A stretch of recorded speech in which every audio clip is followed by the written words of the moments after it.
Samantala, kaugnay sa pansamantalang pagpapasara sa 14 na lechonan sa La Loma, Quezon City dahil sa African Swine Fever, papanayin po natin ang head ng Quezon City Business Permits and Licensing Department na si Margie Mejia. Ma'am Margie, magandang umaga po. Magandang umaga po. Ilan po't nasa ng mga baboy na may African Swine Fever? Sir, wala po kaming actual bilang Opo. kung ilan yung baboy na may African swine fever, pero during our random inspection po, bilang paghahanda dito sa Burr months natin ay nag-joint inspection po ang ating City Veterinary Department at ang BAI at nagkumuha ng samples at meron pong 4 na lokasyon kung saan nag-test po ng positive, kaya po atin pong agad-agad po tayong kumilos para ma-isolate po itong ASF na ito. So masasabing hindi rin ito nakalusot sa Poultry and Livestock Checkpoint kasi nagkaroon kayo ng testing.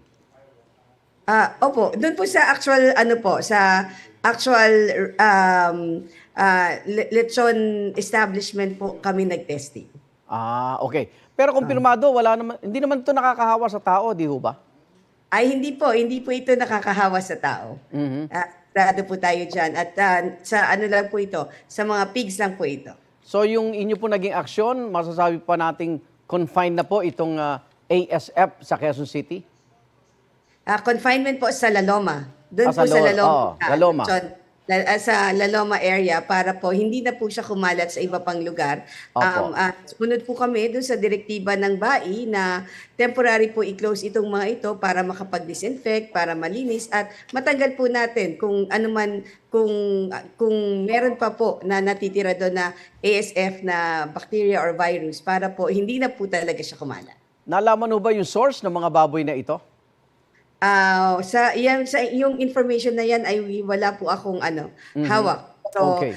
Basta ang kaya ko pong sagutin po sa inyo ay bilang paghahanda po dun sa Burr months ay talaga po monitor namin Opo. itong area na to dahil alam po natin na malaki ang demand for this and we want to protect the public, yung mga bumibili po doon para naman po masigurado natin na fit for human consumption yung binibili doon at itinitin. Dahil Burr months at negosyo ito, may timeline ho ba tayo na pansamantalang ito at ilang linggo po ang kailangan para magbukas uli sila? Ang tinitiyak lang po namin na yung ating pong mga negosyo ay makapag-disinfect at masigurado po na wala na po yung mga batch ng baboy na kasabay nung mga tinest, and at the same time titiyakin din po namin na fully compliant sila sa mga regulatory permits and clearances bago po natin sila buksan. Pero syempre gusto rin natin na magtuloy-tuloy yung negosyo nila, kaya gagawin po natin yan sa mas madaling panahon. May hakbang ho bang LGU para tulungan habang nakasarado itong mga lechonan na ito? Sa ngayon po, ginaguide po namin sila sa pagdidisinfect ng kanilang mga premises para po mapabilis po natin yung kanilang muling pagbubukas. Bukod sa La Loma, wala na tayo ibang binabantayang lugar na posibleng may ASF, Ma'am Margie?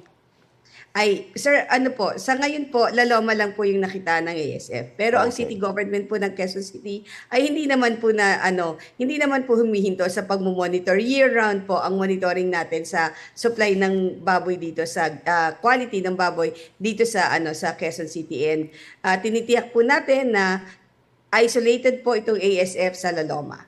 At hindi po apektado yung iba pong lugar sa Quezon City. Maraming salamat, Margie Mejia, head ng Quezon City Business Permits and Licensing Department. Ingat po kayo.